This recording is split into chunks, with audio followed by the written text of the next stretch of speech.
अंतरिक्ष में हुआ एक बड़ा हादसा। जेम्स वेब स्पेस टेलीस्कोप से टकराया पत्थर। नासा के 80,000 करोड़ रुपए की कीमत वाले जेम्स वेब स्पेस टेलीस्कोप से एक अंतरिक्ष पत्थर टकरा गया है। बता दें, सूक्ष्म उल्का पिंड ने हाल ही में टेलीस्कोप के मुख्य दर्पण पर प्रहार किया है। नासा ने हाल ही में कहा कि धूल के आकार की अंतरिक्ष चट्टान से बहुत नुकसान हुआ है। इससे टेलीस्कोप के डेटा पर ध्यान देने योग्य प्रभाव पैदा कर रहा था, लेकिन मिशन के प्रदर्शन को सीमित करने की आशा नहीं है। अंतरिक्ष में यह एक बड़ा हादसा माना जा रहा है। अमेरिकी अंतरिक्ष एजेंसी ने कहा कि हादसे का प्रभाव किसी भी तरह से दूरबीन के कार्य को नष्ट नहीं करेगा। लोगों के सामने 12 जुलाई को इस मिशन की अब तक की उपलब्धियों को पेश किया जाना है। प्रारंभिक ब्रह्मांड का अध्ययन करने हेतु इसका एक महत्वाकांक्षी मिशन है।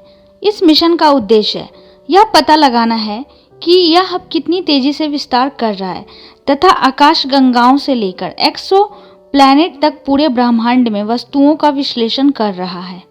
वैज्ञानिकों ने कहा कि माइक्रोमीटर अर्थात सूक्ष्म उल्का पिंड ने 23 मई से 25 मई के बीच जेम्स वेब पर हमला किया, जिससे उसके सोने की परत वाले दर्पणों को काफी नुकसान पहुंचाया है।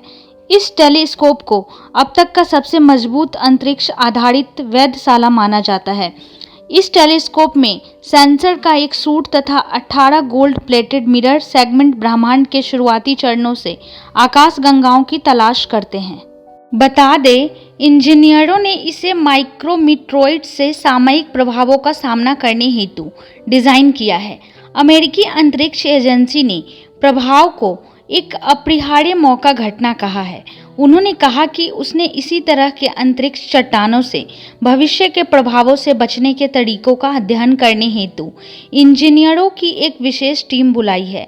पिछले साल 25 दिसंबर को इसे अंतरिक्ष में प्रक्षेपित किया गया था तथा बाद में यह हमारे ग्रह से लगभग 10 लाख मील की दूरी पर कक्षा में स्थापित हो गया।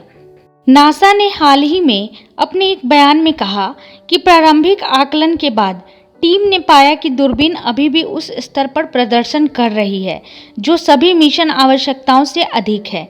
अमेरिकी अंतरिक्ष एजेंसी ने कहा कि इंजीनियरों ने हाल ही में माइक्रोमीटरोइड की वजह से विकृति के एक हिस्से को रद्द करने में सहायता करने हेतु प्रभावित दर्पण खंड का एक नाजुक फिर से समायोजन शुरू कर दिया है।